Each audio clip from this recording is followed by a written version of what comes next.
Alhamdulillahil qail walasawfa yu'tika rabbuka fatarda.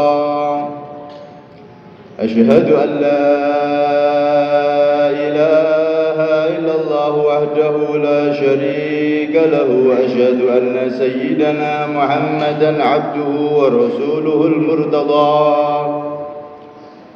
Allahumma salli wa sallim wa karrim wa azim ala sayyidina wa maulana Muhammad wa ala alihi wa sahbihi ila yaumi liqa'ika ya karim ya ahad. Amma ba'du fa ya ibadallah, usikum wa nafsi bitaqwallah. Ittaqullaha haqqa tuqatih wa la tamutunna illa wa antum muslimun. Hadirin yang dirahmati oleh Allah Subhanahu wa ta'ala, marilah kita tingkatkan ketakwaan kita kepada Allah Subhanahu wa ta'ala dengan mentaati Rasulullah dan tidak mendurhakai perintah-perintah Rasulullah sallallahu alaihi wa alihi wa sahbihi wasallam. Hadirin, setiap malam Rasulullah sallallahu alaihi wasallam menangisi kita umatnya. Hadirin, berlinang air mata beliau di setiap malamnya, memikirkan tentang keselamatan kita sebagai umatnya, sampai-sampai Allah menurunkan firman-Nya, wala sawfa yu'tika rabbuka fatarda. Maka sungguh Tuhanmu wahai Nabi Muhammad akan memberikan kepada engkau pemberian hingga engkau puas, engkau ridha. Maka tatkala mendapatkan wahyu tersebut, Rasulullah langsung menjawab, ya Rabbi, ana la arda wa wahidun min ummati finnar, kama qala Nabi sallallahu alaihi wasallam. Wahai Tuhanku, aku tidak akan pernah puas dengan pemberianmu apapun itu semenjak masih ada satu dari umatku tersisa di dalam neraka. Hadirin yang dirahmati oleh Allah, ibarat dokter yang benar-benar dokter, maka misi utamanya membuat semua pasiennya sembuh. Hadirin, akan tetapi sehebat apapun dokter meracik obat, jika si pasien tidak mau dimasukkan obat tersebut ke tubuhnya atau dia menolak untuk meminumnya, maka walaupun dokter ini dokter nomor 1 sedunia, si pasien tersebut tidak akan pernah sehat, tidak akan sembuh. Hadirin, kenapa? Karena dia menolak resep obat dari dokternya. Ini secara logika. Hadirin, maka resep dari Nabi Muhammad berupa ajaran Nabi Muhammad sampai kepada kita. Hadirin, agar kita menjadi orang yang selamat di dunia, khususnya kelak di akhirat.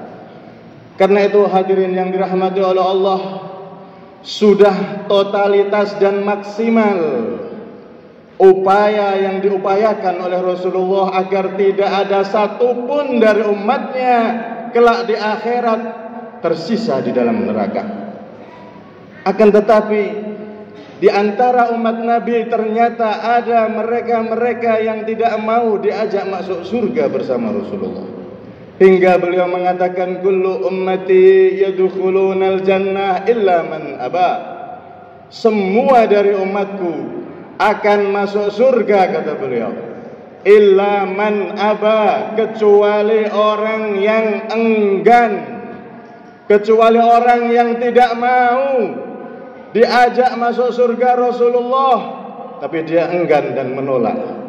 Maka sahabat heran dan bertanya, wa man ya'ba ya Rasulullah, siapa gerangan itu wahai Rasulullah, orang yang enggan diajak untuk masuk surga? Maka Nabi menjawab, man ata'ani dakhalal jannah wa man asani faqad aba. Orang yang mentaati aku, taat kepada aku, dakhalal jannah, pasti akan masuk surga. Akan tetapi wa man asani, orang yang mendurhakai aku, faqad aba, maka berarti dia enggan dan tidak mau diajak masuk surga. Karena itu hadirin, jangan sampai kita menjadi orang yang durhaka kepada Rasulullah. Jangan sampai kita durhaka dengan maksiat-maksiat kita, hadirin. Pastikan setiap maksiat yang mungkin kita terpeleset dan terjerumus di dalamnya, segera kita istighfar dan taubat kepada Allah Subhanahu wa ta'ala. Jangan kita durhaka kepada Rasulullah dengan meninggalkan sholat. Pastikan kita dan semua keluarga kita yang ada di rumah kita semuanya melaksanakan sholat. Jangan sampai kita durhaka kepada Rasulullah dengan harta kita, hadirin. Jangan sampai harta kita pakai untuk membeli narkoba, minuman keras atau arak, atau kita pakai untuk berjudi baik secara langsung ataupun secara online yang saat ini marak. Tapi pakailah harta kita ini untuk berbakti kepada Rasulullah, untuk mentaati Rasulullah, sehingga dengan harta kita punya kesempatan untuk bertemu Rasulullah di surganya Allah. Jangan sampai kita di dunia ini ternyata durhaka dengan jabatan. Wahai para pemangku jabatan, gunakan jabatan kita dengan sebaik-baiknya, dengan amanat seadil-adilnya, hingga dengan jabatan tersebut engkau akan bisa melukis senyum di wajah Nabi Muhammad. Satu hari dari pemimpin yang amanat, adil, seharinya lebih utama dari orang biasa ibadah 60 tahun. Jangan sampai kita juga durhaka, hadirin, dengan menimbulkan perpecahan di antara umat. Kita boleh berbeda, hadirin, berbeda pilihan, apalagi saat ini tahun-tahun politik. Kita boleh berbeda pilihan dari pilpres ataupun lainnya. Kita boleh berbeda partai. Kita boleh berbeda ormas atau organisasi, hadirin.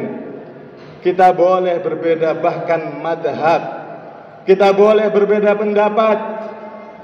Selama perbedaan yang sehat, bukan perbedaan yang sesat, maka pastikan di antara kita menjadi juru-juru damai. Di antara kita menjadi orang yang saling menghormati atas semua perbedaan. Contoh, saat akan tahun baru misalkan, maka kalau kita telisik fatwa ulama, di sana ada dua pendapat. Ada yang mengatakan merayakan tahun baru adalah haram. Kenapa para ulama mengatakan haram? Karena khawatir umat Islam di dalam merayakan tahun baru dengan sesuatu yang hura-hura, yang penuh dengan kemaksiatan. Untuk menjaga mereka, maka para ulama ada yang memfatwakan haram. Yang kedua, ada yang mengatakan boleh, dengan syarat perayaan itu dilakukan dengan hal-hal yang positif. Perayaan itu dilakukan dengan cara bersyukur yang benar, yang memancing rahmat Allah. dengan pengajian, dengan sholawatan dan semisalnya, maka boleh merayakan tahun baru. Ini perbedaan yang masih sehat hadirin. Yang tidak sehat itu kalau ada orang mengatakan padahal dia umat Islam merayakan tahun baru hukumnya boleh walaupun dengan maksiat kepada Allah Subhanahu wa taala. Ini yang perbedaan yang tidak bisa ditolerir hadirin. Karena itu hadirin yang dirahmati oleh Allah Subhanahu wa taala. Begitu juga dengan akidah hadirin. Kita umat Islam punya keyakinan lakum dinukum waliyadin. Agamamu adalah agamamu dan agamaku adalah agamaku. Artinya selama itu bukan urusan agama, urusan muamalat, urusan duniawi, maka kita boleh hadirin, bahkan kita boleh berhubungan kerja, berhubungan ekonomi dengan siapapun, dengan non-muslim sekalipun. Rasulullah pun pernah berhutang dengan seorang Yahudi dan beliau menjadikan baju perang beliau sebagai jaminan.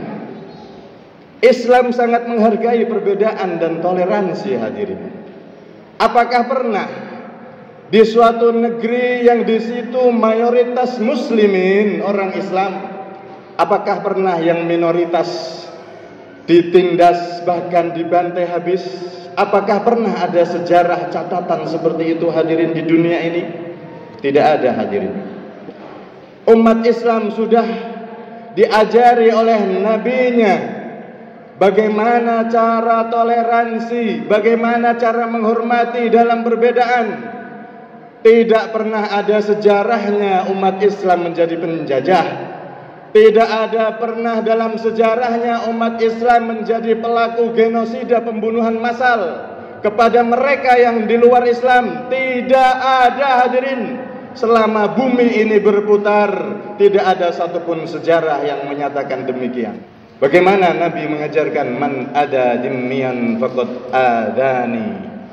Barang siapa yang menyakiti non-muslim yang berdamai, yang tidak memusuhi, orang Islam berani menyakitinya sama dengan menyakiti aku, kata Rasulullah sallallahu alaihi wasallam, kama qala Nabi sallallahu alaihi wasallam. Begitu hebatnya ajaran dari Nabi hadirin. Karena itu ketika hubungan muamalat, hubungan ekonomi dunia yang sifatnya duniawi, maka kita boleh hadirin, kita boleh berhubungan dengan mereka-mereka yang di luar Islam. Akan tetapi hadirin, kalau sudah masuk ranah akidah, ranah agama, maka Islam toleransi dengan cara tidak mengganggu mereka yang sedang merayakan hari rayanya dan tidak mau ikut campur terhadap perayaan mereka. Karena di antara mereka ada yang terganggu hadirin. Tatkala umat non-muslim merayakan hari rayanya, kemudian di situ ada banyak umat Islam yang hadir, mereka merasa terganggu hadirin. Ada di antara mereka pengen khusyuk di dalam memperingati hari rayanya.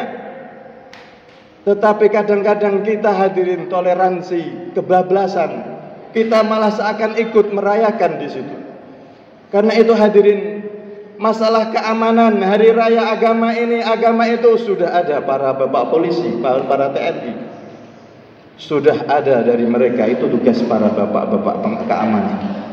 Kita umat Islam toleransi dengan apa hadirin? Jangan mengganggu sama sekali perayaan mereka dari awal hingga akhir. Tidak boleh kita mengganggu. Jangankan dengan tindakan, dengan satu kalimat pun kita tidak boleh mengganggu mereka hadirin. Kita diajarkan oleh Rasulullah untuk menghormati para saudara-saudara kita yang berbeda agama. Karena itu hadirin yang dirahmati oleh Allah Subhanahu wa taala, jadilah kita umat Rasulullah yang benar-benar mentaati Rasulullah, benar-benar mentaati Rasulullah, benar-benar menjadi umat yang tidak mendurhakai ajaran Rasulullah, sehingga kelak kita dijanjikan oleh Rasulullah akan bersama Rasulullah di surganya Allah Subhanahu wa ta'ala. Dan semoga kita semua diselamatkan oleh Allah Subhanahu wa ta'ala dari fitnah akhir zaman. Fitnah akhir zaman begitu mengerikan hadirin. Fitnah akhir zaman dari kanan, dari kiri, dari depan, dari belakang, ingin memporak-porandakan persatuan umat Islam. Antara umat Islam diadu dengan umat Islam agar semakin Islam ini rapuh hadirin. Makanya Rasulullah mengatakan, al fitnatu naimah la'anallahu man aiqadhaha. Fitnah itu ibarat orang tidur, maka terlaknatlah, dilaknat oleh Allah. Semoga dilaknat oleh Allah. Doa dari Nabi Muhammad. Bagi siapa hadirin? Bagi mereka yang membangunkan fitnah. Fitnah itu tertidur, maka laknat bagi mereka yang membangunkan fitnah. Karena itu hadirin yang dirahmati oleh Allah, di depan ini banyak akan terjadi perbedaan antara kita hadirin, baik politik dan lain-lain hadirin. Maka satu yang perlu kita amalkan, jaga persatuan kita, saling hormati di antara kita, sehingga kita benar-benar menjadi umat yang berbakti kepada Rasulullah, tidak menjadi umat yang mengecewakan Rasulullah. Semoga kita menjadi umat yang bisa mengukir senyum di wajah Nabi Muhammad. Kita kelak di akhirat bisa berjumpa Nabi Muhammad fi khair wa afiyah. Amin, Allahumma amin.